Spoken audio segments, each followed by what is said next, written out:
Ladies and gentlemen, what is the first thing that you remember? What is the first thing that you remember, your first memory? Now, this is a tricky question because a lot of you might remember something when you were, I don't know, 3 or 4 years old. And you remember it like some kind of a vague dream. My first memory, I was 8 years old, in school, at the front row. The teacher walks in, and he placed a book in front of me. And he asked me to read. And I started reading, and I stuttered while I'm reading. And next thing you know, he slapped my face. Boom! What's wrong with you, boy? Read again.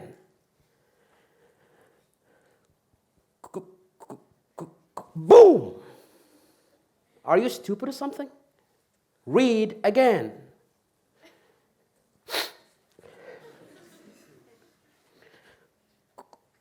Okay, stop.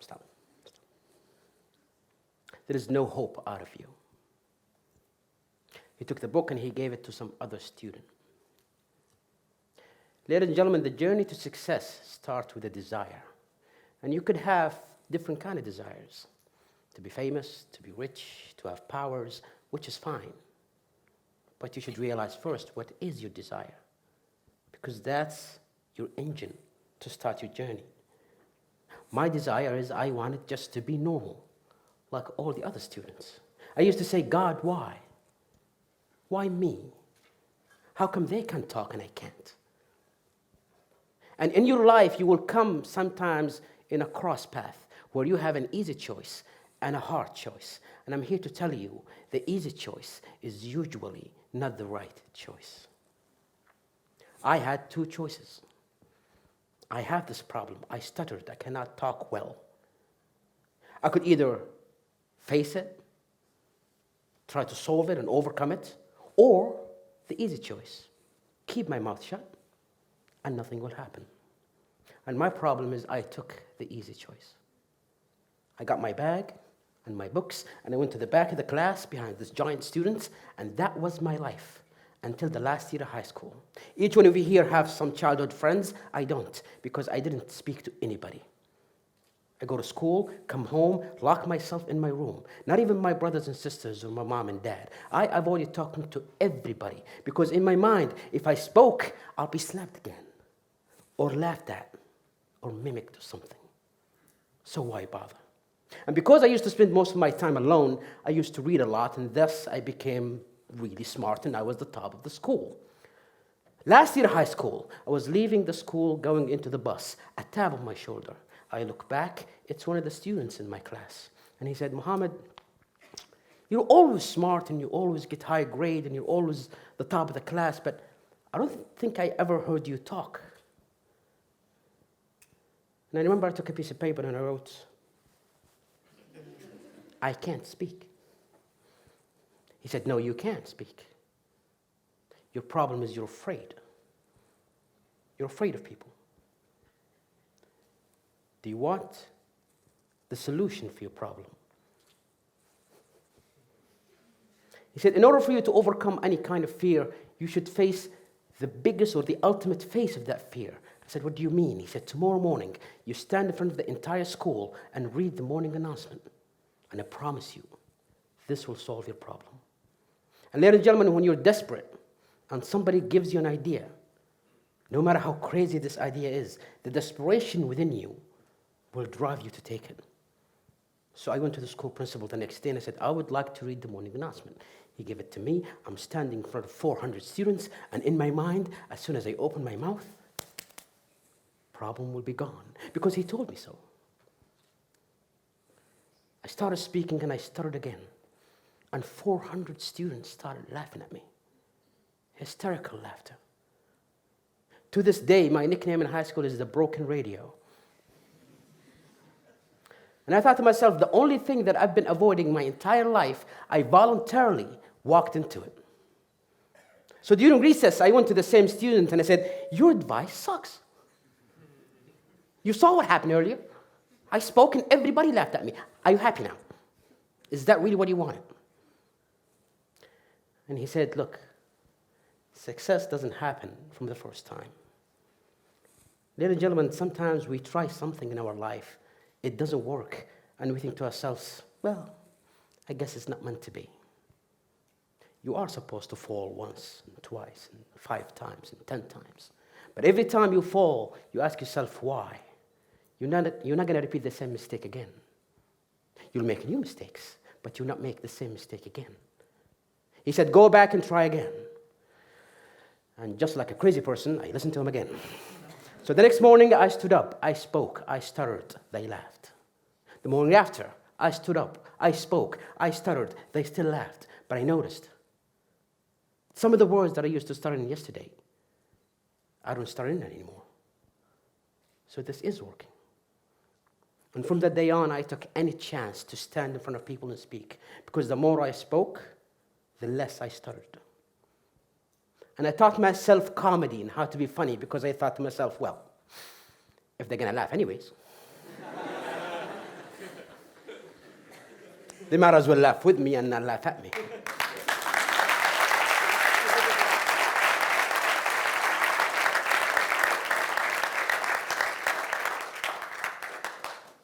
I finished high school and I went on a scholarship to the United States, and every morning I go to school, every night I do comedy clubs.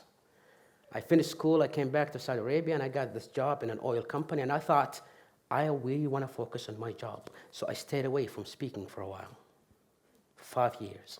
And during these 5 years, I noticed that I'm stuttering again. And the problem is back. Ladies and gentlemen, each one of you here has a talent that nobody else in this world has. Each one of you here can do something that nobody in this entire universe can do. However, if you ignore your talent, don't think it's going to stick around. You have to keep practicing it.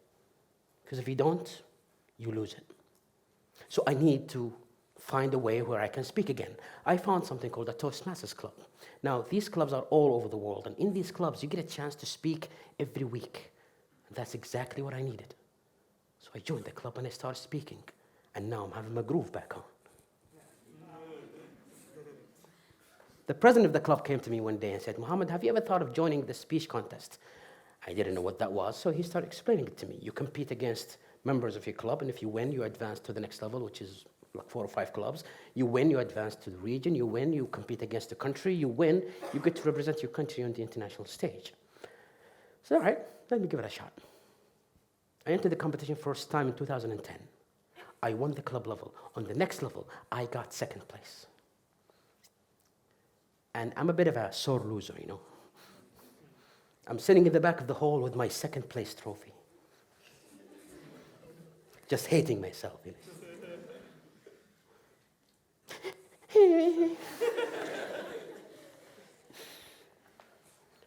My club president walked up to me and said, Mohammed, everybody loved your speech. And I said, yeah.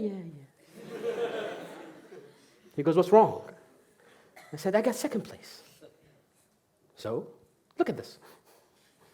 I mean, just look how tiny this is. I can't put this on my desk. It's embarrassing. He said something to me I would never forget. He said, Mohammed, if a piece of glass is what you are after, I'll take you now and I'll buy you the biggest one. I'll buy you the biggest one in the market. Is that what you are really after? Just a piece of glass. Ladies and gentlemen, you will chase some dreams in your life. Maybe a title or a bigger salary or fame or whatever, which is fine. But it shouldn't be the only thing that you are going after. It should be what you're going to do when you get it. He said, Mohammed, what is your target? Why are you speaking in front of people? You should have a measurable target to know that this is what success is for me. And each one of you here should have a measurable target. I was speaking last year at a graduation for college, for like one of the colleges, and it's filled with a bunch of engineers, fresh graduates. And I asked them this question. I said, what do you want to be in 5 years? And the first guy stood up and he said, I would like to be a successful engineer. All right, how about you, sir? I would like to be a successful engineer. What about you? I would like to be a successful engineer. What does successful engineer even means? How do you know that you hit it, that you got that target? There is no measure. So my friend said, what is your target? You should have a target to know this, what success is for you. And I thought about it for a minute, and I thought, well, I would like to speak to 1,000 people. If I get a chance to talk to 1,000 people in the audience, that is my dream. And he smiled. And he said, if that's your dream, one day, I don't know when, but one day, you will reach to the finals and you will speak in front of thousands. Then he gave me a piece of paper and a pen, and he said, write your acceptance speech. I said, for what? He said, write the acceptance speech that you're going to say when you win the world championship. Oh my God, you're so crazy. He said, no, write it. Because if you write it, you'll believe in it. And if you believe in it, God will make it happen. Ladies and gentlemen, if you say to yourself, one day I will get that dream, God will be by your side and will make it happen. But if you say, well, I'm just going to try, you're giving yourself a space to give up when things get hard. So I took that piece of paper and I wrote an acceptance speech and I kept it in my pocket. 2010. 2011, I lost. 12, I lost. 13, 14. 2015, I got second place on Saudi Arabia. The second best speaker in the country. That's really nice. The finals were to take place in Las Vegas, Nevada. 2 weeks before the finals, I get a phone call, and it's the guy who won the Saudi Arabian championship. And he asked me, Mohammed, do you have a visa to the United States? Yeah. Well, here's the thing. My dad is a bit sick. Yeah. And since I'm the oldest child, I need to be by his side. Yeah. So I'm going to drop my name. You take my place. I'm second place in Saudi Arabia. And I'm going to compete against winners from all over the place, all over the world. I don't have a chance. So I said, can you give me some time to think about it? He said, we don't have time. You have 24 hours. All right, fine. Happened that on the same day was my club meeting. So I go to the club, and I'm sitting at the back of the hall just thinking about that phone call. And my club president came up to me, and she said, Mohammed, are you okay? You seem a bit out of place. So I told her about the phone call, and I said, you know what? I don't think I'm ready. I don't want to go there and make a fool out of myself. I think I'm just going to drop my name. And she said, look, some chances will come in your life only once. And if you don't take it, that chance may not come back again. And that's true for all of you two here today. There will be some chances that will come in your life only once. And you might think to yourself, well, I'm not ready. But guess what? Say yes. You can figure out a way to do it later, but first, say yes. Because who knows? This chance may not come back again. So she said, say yes, and we'll help you. And for 2 whole weeks, I'm rehearsing my talk and rehearsing my speech, and then I go to Las Vegas. 100 contestants from all over the world. They do a draw, and every 10 contestants is placed in a group. This group competes, and from each group, only one person advances, and you get 10 people in the finals. I enter the first competition. I have no expectations at all. I give my talk, and boom, I won. And now I'm in the finals. The best 10 speakers in the world, and I'm one of them. And when you get close to that big piece of glass, you start forgetting your true purpose. It's right there. I can get it. Now, they do a draw to see who's going to speak first and who's going to speak last. When they did the draw, I was the last speaker, which means I get to see all the other speakers before me. So the first guy took the stage, and oh my God, he was amazing. Every word is calculated, every hand movement, everything is perfect. And I thought, okay, maybe I'll get second place. The second guy comes in, and he's even better. Okay, maybe third place. And everybody took the stage was better than the one before. And that's when I thought to myself, you know what? You're not going to win this. But just remember why you're here. You have a message that you truly believe in.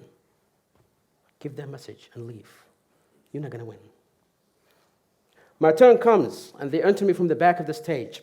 And back there was this lady who opens the curtain for you. And I stood there and I asked, how many people in the audience today? And she said, 4,000 people. So when I took the stage and I looked at everybody in the stage, I smiled. Because at that moment I realized my dream is now true. If I win, fine. If I don't, I honestly don't care. I gave my talk, and even though I did well, in my mind I'm thinking, there is no way you're going to win. I go sit down, they start announcing the winners, third place, second place, and now the world champion of public speaking is Mohammed Qahtani.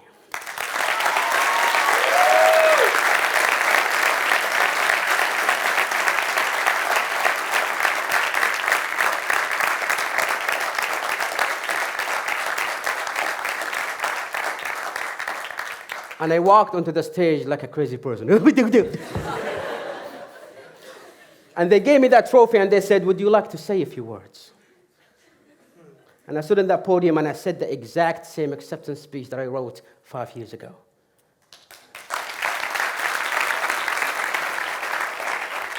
I said, ladies and gentlemen, a child who uttered his first word when he was 6 years old, a child who stuttered his entire life and still stutters to this day, can become the best speaker in the world. I don't say it bragging, but this is an example.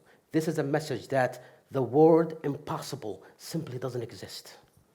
It simply doesn't exist. So look back into your dreams that you had when you were young. Those dreams that people came up to you and said, this is way out of your league. This is too much for you. This is impossible. And tell yourself, if this guy can do this, then you can do anything.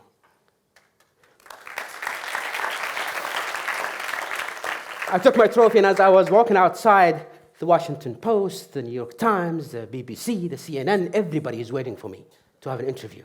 And it took me by shock, because overnight you turn from a nobody to a person that the whole world knows. And during these interviews, every one of them was asking me the same question. Mr. Qahtani, what's next? I don't know. Really, I don't know. I didn't think this through. And this will happen to you even. Sometimes you chase a goal, and once you get it, you don't know what to do with it. You don't know what's next. They walked me into this hall, and that question was still in my mind. What's next? I have no idea. And then in this hall, there was a table, and on the table, they put my trophy, and there's a stack of paper. And in front of the table, the 4,000 people who were on the stage, each one of them is lined up just to take a picture with me or have me sign an autograph. My head was this big.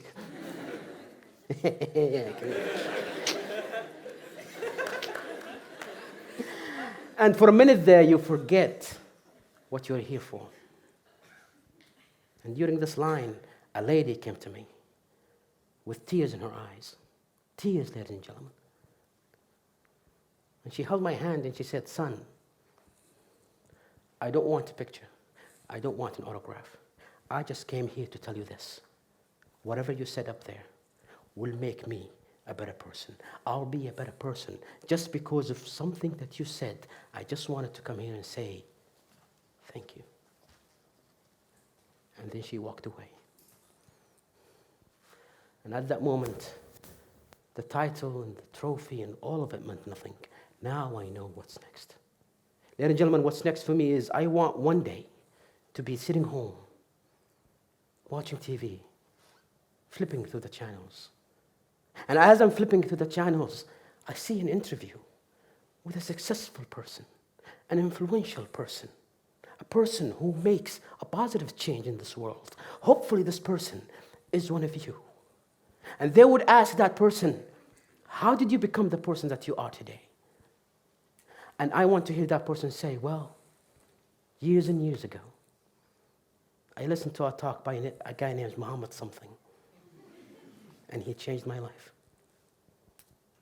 Let me ask you this question. Is this person in this room today? Yes.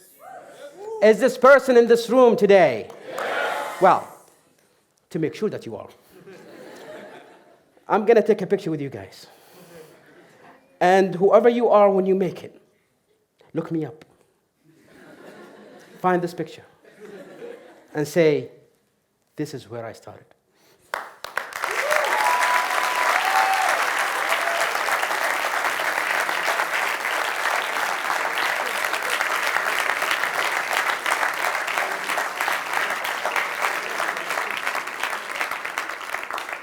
Ladies and gentlemen, one day you will die.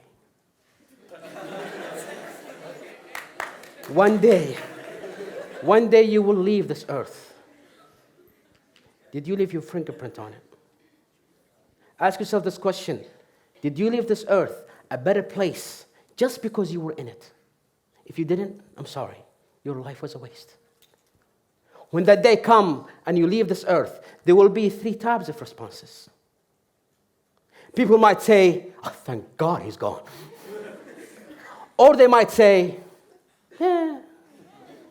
Or they might say, oh, no.